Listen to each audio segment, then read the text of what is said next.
We are happy to welcome back to BNC via Skype Jerry Bembry, senior writer for the Undefeated, who recently authored a story about a young man who lives in Washington, D.C., who hopes to become a future NASCAR great. Jerry, thanks for joining us. We appreciate your time. Tell us how you came about Rajah Caruth's story.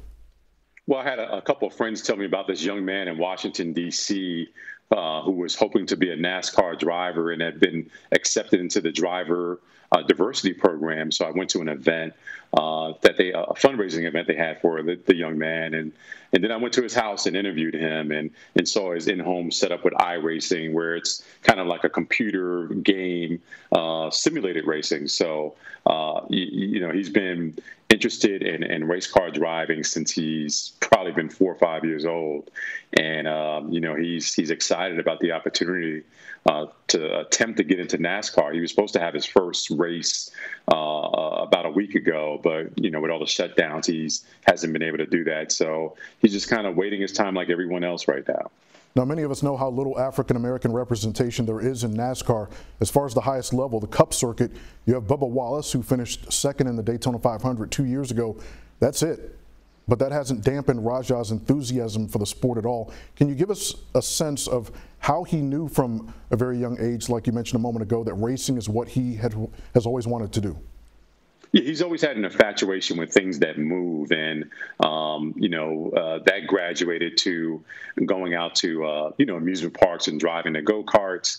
And then as he got older, he went to a go-kart racetrack in Maryland, and one of the people there who saw him taking laps said, "You know what? You should join our league." And so he joined the go-kart league, and he did pretty well there. And so his dad was just trying to place him. It's like, well, we live in Washington, D.C., which isn't really a hub for race car fans. Really, a lot of race car fans in rural areas, and you really find a great deal of them in an urban area. So while his dad was trying to find a car at a location a couple hours away to rent for his son to drive, he was accepted into the beginning level of the NASCAR diversity program a couple of years ago. And in that level, you drove legend cars, which are really small cars. And last year, he applied for the next stop. It's a driver development program, and they took application for about 100 people, and they narrowed it down to 10, and they invited those 10 people to a combine. And out of that combine, 6 were picked for the development program. So he's one of 6 drivers that will drive cars this year, and more of a full-size car as opposed to the small car that he'd been driving a couple years ago.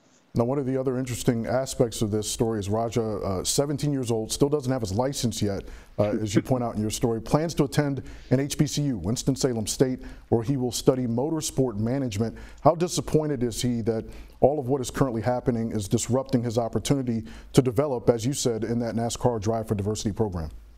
Like everyone, he's disappointed, but it's not, it's Rajah, it's college sports athletes who lost their NCAA tournament. Everyone is disappointed in what's going on now. I'm disappointed I can't go play golf and can't go to restaurants. But, the fact that he chose HBCU, why he did that was it's near Charlotte Raceway, and it allowed him to take a program that's a motorsport program, and he can major in that.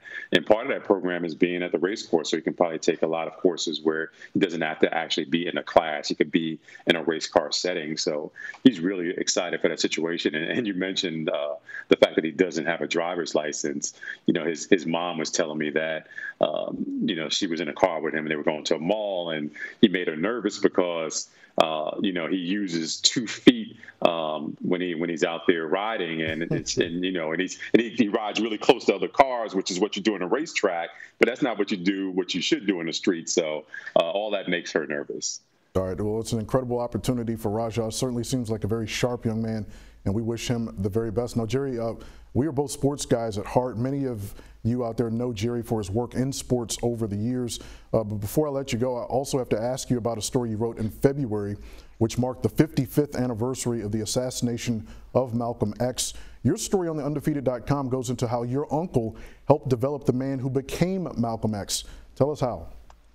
Yeah, my uncle, a gentleman named Uncle Elton Bembry, he had been in prison with Malcolm X in Massachusetts, and he was there when Malcolm got there. And my uncle was a guy who grew up in the Great Depression, and he really didn't have a lot of opportunities, even though he had a brilliant mind. So he had been arrested pretty much from coast to coast. And but he was always a smart man, and so in prison, he soaked up all the books, and he lived in the library, and he was one of the few guys who commanded respect from both prisoners and prison guards, and Malcolm respected that, and Malcolm gravitated to him. So he was the guy that really got Malcolm directed into that intellectual lane, and so Malcolm, based on meeting my uncle, start taking in the books and gaining knowledge, and by the time he was released from prison, he became the man and the leader the civil rights leader and the activist that he eventually became. That's a very personal story that you wrote on the Undefeated.com. Did your uncle ever